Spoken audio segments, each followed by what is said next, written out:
Hello, everyone. My name is Ludmila Kozlovska, and I represent Open Dialogue Foundation, a human rights organization, and we are organizing now emergency help for Ukraine due to Russian aggression, military aggression towards Ukraine. And together with me now, Javier Yongin, Managing Director, Catella Residential Investment Management from Germany. Javier, hello. How are you? Hey, Ludmila, good to see you. Thanks for your time. I know that you're very, very busy. We would like to discuss how actually foreign donors can support such organization as me. Maybe allow me a little bit describe what is the problem. So a number of organizations now struggling how to get funds to support with the most needed basically equipment, protective equipment, and of course medical aid for Ukrainians, especially for defenders, for civilians who are now creating different kind of defending committee. I don't know how to correctly pronounce it in English, but the meaning is that they have to protect their cities from bombing from Russian soldiers who are basically killing peaceful civilians. So what you can do as a business representative, what you can see, what is possible to do for this kind of situation, and why you want to join? Well, yeah, we're generally not at all active in any political sense. We're a company. We're listed on the Nasdaq in Stockholm, but there are moments whereby also companies and those who are their management positions should step up and say something and do something. And for us, we had put the frontier that. It is when our fundamental values would be attacked. We would need to step up and do something. We had that idea already for some time. And very, very unfortunately, of course, for everyone, we think that we have a situation like that now going on. So we've decided to mobilize funds and we're seeking to kind of make sure that we help refugees find a lodging, because we have a lodging portfolio. And we have about 100,000 euros that we want to put into that. And also emergency relief, because obviously that is also very hard needed. So those are the two axes that we've been thinking about. And through kind of US and Harvard connections, I have a friend in Ukraine and try to organize pharmaceutical medical help to them through certain distributors in Poland. But I discovered actually that they are all full now with actually and undersupplied, and have to deliver locally to counterparties that they know for a long time, and they don't know us obviously, and so they need to send out to hospitals or World Health Organization, others with whom they work. So we were looking for other alternatives to get the distribution functioning to get our help into Ukraine. And can you tell me what your organization can do for that? Because this is not where you come from. Exactly. We are a human rights organization. Basically, we defend rights of those who are politically persecuted, victims of tortures in post-Soviet regions, such as in such countries like Russia, Kazakhstan. Of course, we support Ukrainian civil society. We organized humanitarian aid and protective human rights during Euromaidan and after first years of occupation of Crimea and Donbass in Ukraine. But now we again has emergency situation, and again we have to, like during Euromaidan, organize humanitarian aid. And from our experience, the most effective, it's of course a part of bulletproof vests and helmets, which is protective for civilians, especially who doesn't have all of this equipment in Ukraine, and those who are trying to defend their cities, their homes. The most effective and the most needed is Reanimobile. It's a car where you can do emergency operation, where you can help person on a basically battlefield or a place of explosion immediately. And a lot of people are dying because they cannot deliver it from the place where bombing happened to hospitals, or they are isolated, or there is no way to how to transport them. So these cars really saves lives. So whenever you can help with this kind of aid or any kind of your friends, supporters, it will be really life-saving equipment for the moment for Ukraine. And it's very, very important information, because actually you're the first one that raises the point of car and mobility, and it makes a lot of sense. And it's obviously also to do with the many civilians that are now actually being hit, unfortunately, and they're obviously not prepared for a situation like this as the army to some extent. Yeah, exactly. So I think we should Yeah, I think we should. I think we should definitely go down that route. But so another thing, kind of two things that are really important for us, and maybe also for other kind of organizations and people that are considering things like we are considering. It is important that we won't be funding any weapons or anything that can kill. Absolutely. Can you? As a human rights organization, we protect people. So our role is protect. So bulletproof vest, I know, and helmets that they are assumed as actually weapon, but this is protective. So this is something how you can protect people who standing on their country, who standing for European borders now. So we don't transport any weapon. We transport actually bulletproof vests and helmets and actually medical aid, which protect people who basically save their lives. This is the most important. Yeah, and sorry again it's not to ask a bit of a silly question in this context, but I still think I have to ask it also. It's an element of transparency, and governance. So I mean, for us, it's also important to understand how you organize. I mean, that part of the work that you're now doing. So for the moment, we are 6 persons who are running the whole foundation because we are very limited with capacity as humans and also as a human rights organization, which is under attack in Poland, unfortunately, because we defend rule of law and human rights there also. But from other side, we have this experience. We have contacts with basically doctors with whom we supported during COVID time. We cooperate closely with hospitals in Poland, but also in other countries. We cooperate with civil society in different regions, of course, in Ukraine. And of course, we also have huge amount of demands and requests for aid directly from people. So what we do, we organize fundraising campaign on different platforms, for example, like Żutka.pl, where we gathered more than 1,500,000 zloty. And for this money, we already bought actually bulletproof vests and helmets, and we bought actually medical aid. So something which stops blood immediately. And it's about more than 500,000 pieces for different kind of civilians, which we transferred already to Ukraine. So this is our primary, let's say, thing which we are buying. And we already, once we buy something, we publish it immediately on website of a fundraising campaign. We publish it on our social media, so everyone knows where it's delivered and how it's delivered. And also we are collecting, of course, confirmation from people who get in our aid that I received in this quantity this day with all signatures, and what is most important, also photos which proves that it comes directly to people. But at the same time, when we publish photos, we are also protecting people, so we basically covering their faces. But for our donors, if it's needed, we can show also everything with again with faces, but again you would need to sign like agreement of privacy, personal data of these people, because it's war. Afterwards it can be used against these people. So our role is not only to deliver aid, but also protect people whom we basically supplying. And of course, afterwards, the year after, or when we do annual report, we everything publish on our website, so you have all information. But if in the middle, if you need to have also this kind of reports, you would get confirmation from our bank statement, prices we paid, so invoices we paid, and to whom exactly it was delivered. If you would like to support particular, for example, organization, particular civil territorial defense unit in some city of Ukraine, it's also possible. We just need to have in your donation concrete information that this should be delivered to this and this. And together with Ukraine Embassy and other institution in Ukraine, we will cooperate to establish green corridor to deliver it directly from Poland to Ukraine. First of all, it's to city Lviv, but also it's possible to Kyiv, but it depends on the situation. It sometimes takes longer time because, fights around in Kyiv, and in Kyiv, unfortunately, happen quite often.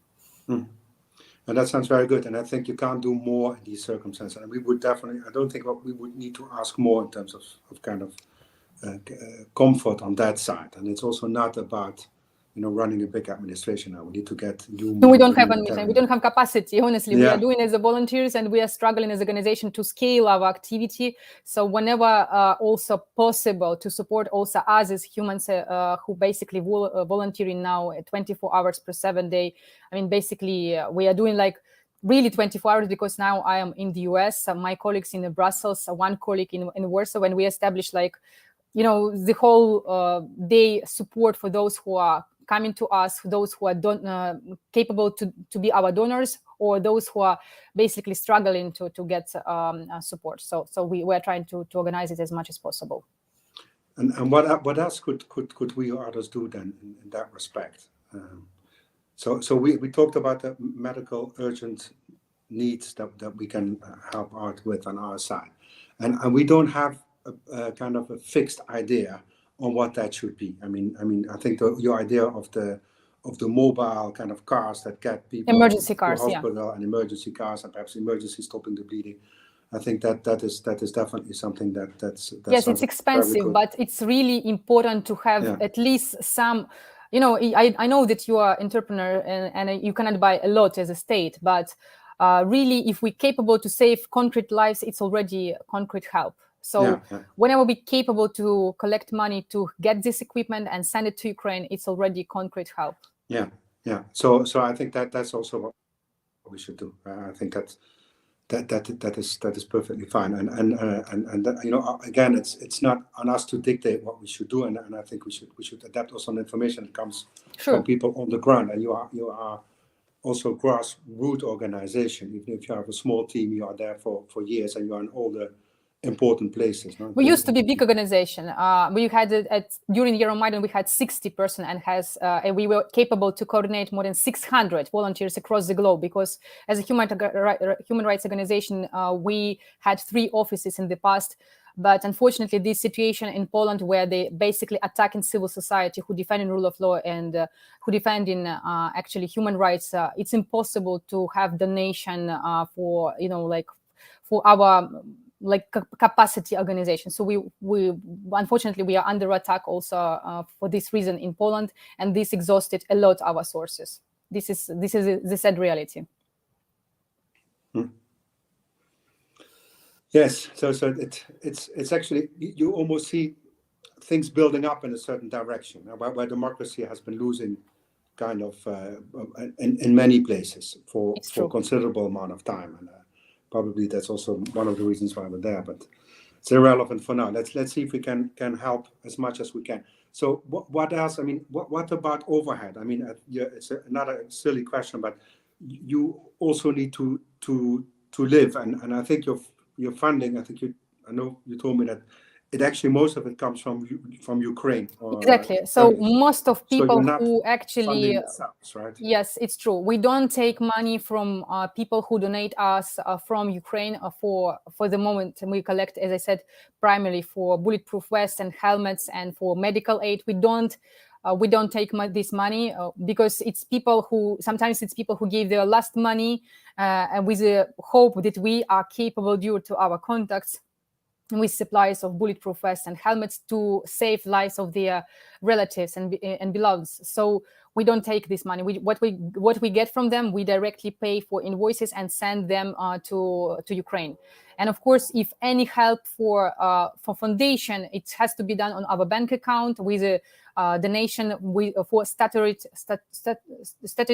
activity. So for us as organization, so it's completely other, let's say, pool of money which should go with this for activity of fund organization. So we can use this money for to be paid to our people and even involve new people to scale activity of our organization, because in 6 person you cannot open answer to all of these requests we have. No, sure.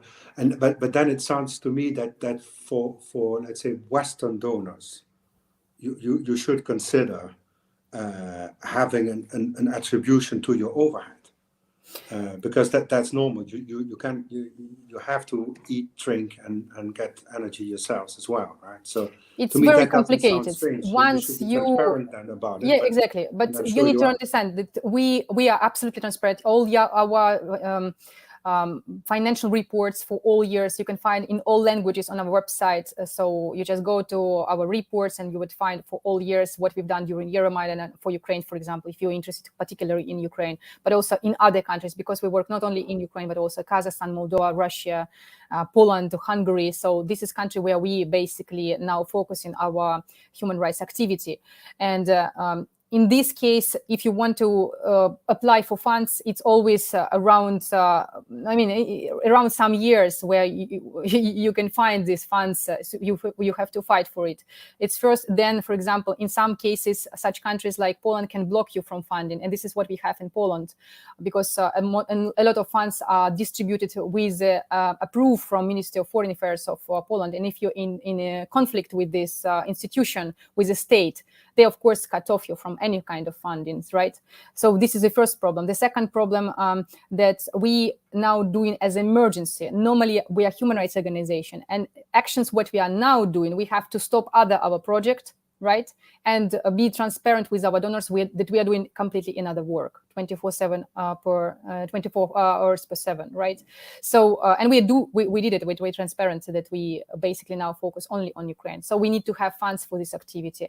And in this situation, big European donors, they prefer to give funds for Red Cross organization just because they know these names, or Human Rights Watch or Amnesty International, just because they are known internationally and they have easy access to any international platform to be donated. For us, it's a struggle to be mentioned or to have access to the airports, or to have access to any international platform to have access to this, let's say, big donors. If you look at it, we of course do a lot, but we're anyway a small organization. Yes, and I think that it's amazing, because you're doing so much good work, and then you see you have at the same time to think about your funding pot that comes actually from human rights. You cannot use those funds to do what you're doing now, and but it's limited. It's limited. So it's enormous. If you, it's just extremely limited. It's very small. Yeah. So no, I understand that. No, So yeah, no, I think you know what, we will. You will need to kind of guide me now what the next steps would be from you, and I think we will move in that direction. We would be happy to cooperate. We have earmarked some funding, and I will also think about what we can do in terms of supporting the organization and gather perhaps some Western support in that. And I said, we also, I'm not sure you need it, but we have some contacts in Ukraine through the CEO Club of Ukraine. We would be happy to cooperate with everyone. And there are also some links and names that I can mail you over kind of separately to what was discussing now, just in case you would need it. And I know that those guys over there, they are also, I texted them yesterday, and they are ready also to help and pick up from the Ukrainian side. So I think sure. If that helps, we absolutely need yes to coordinate that. Just let me know. Absolutely. Yeah, Lumina. So thank you so much. Yeah, and we will. Thank you so much for your time and for all the work that you and the team are doing. I think it deserves the highest level of recognition from a simple guy like myself who's just doing a kind of silly job. No.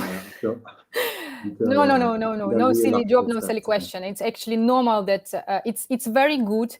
When people say that they are out of political life, that means that you give the field to people who are in politics and they can do whatever they want. If you want political to be clear, transparent, good governance, you have to participate in it. We checked it many times and we explained it to people across all of this post-Soviet region, and actually a lot of people involved in this activity, why Ukrainians support each other, why it's a big family for the moment, because they understand if they are not going to deal with politics, someone like Putin is going to do it instead of them. They will destroy their life. So it's, the biggest mistake when people think that they should be far away from political life. Then that means that someone is doing it instead of you. That it means that someone is deciding instead of you. So, and I think it's a time when, if we want to have clear and transparent policies across the globe, we need to participate and create it. This is what we as citizens have to do. Yeah, I think so. And I think, I think in Western Europe and perhaps also, well, the US got shaken up recently, but in Western Europe, I think we got used to the idea of Europe so much that we forgot that you need to feed the idea Exactly.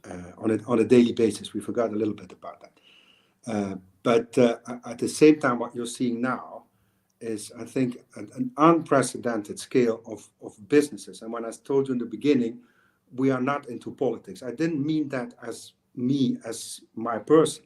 I did meant that us as an organization. I know. And companies are generally apolitical unless they lobby. And most of that lobby is also terrible, honestly, because it leads to crony capitalism.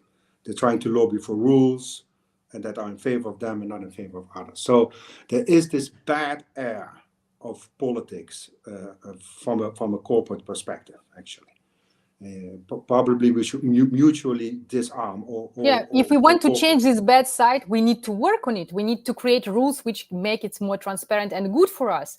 It's easy. You cannot expect that someone is going to do for you if it's bad person. We need to feed the field with the good person who is going to do it. Sure, but I mean, my positive note is that I see it with us and our team and our colleagues and some of our investors. And it's not that, but many people get now involved, from them because they think there's something fundamental that has been come under attack in this, and there are companies and people that are in leadership positions in companies, they are moving up in this geopolitical topic at an unprecedented scale. If you see what's happening around us, and it goes from us small company to Elon Musk that sends his satellites, over Ukraine. And I support Elon Musk, absolutely. I think it should be more to this kind of Elon Musk, and more should be entrepreneurs who create crypto, more, IT guys, everyone. Basically, everyone has to unite to save this peace, what we have now, because it's so really, it can be destroyed in one moment with just one crazy guy who feels totally unpunished and who feels that he can do whatever he wants. He wants basically blackmail everyone and without any price. Yeah. So, but I think, that there is from that, and this crisis has also, for the moment, generated some hope, but we should not focus on that, because we should focus on emergency relief and getting the people there, because the Ukrainians are also left by themselves, right? I mean, we won't have a world war over Ukraine. So that means that they are left there as civilians and a small army fighting a huge army. So that is the situation, and we should focus obviously on that. And that's also why we contacted you, because that's our priority. Thank you. But there's just this little light on the other side that I wanted to share. But Lumina, so can you follow up? Absolutely.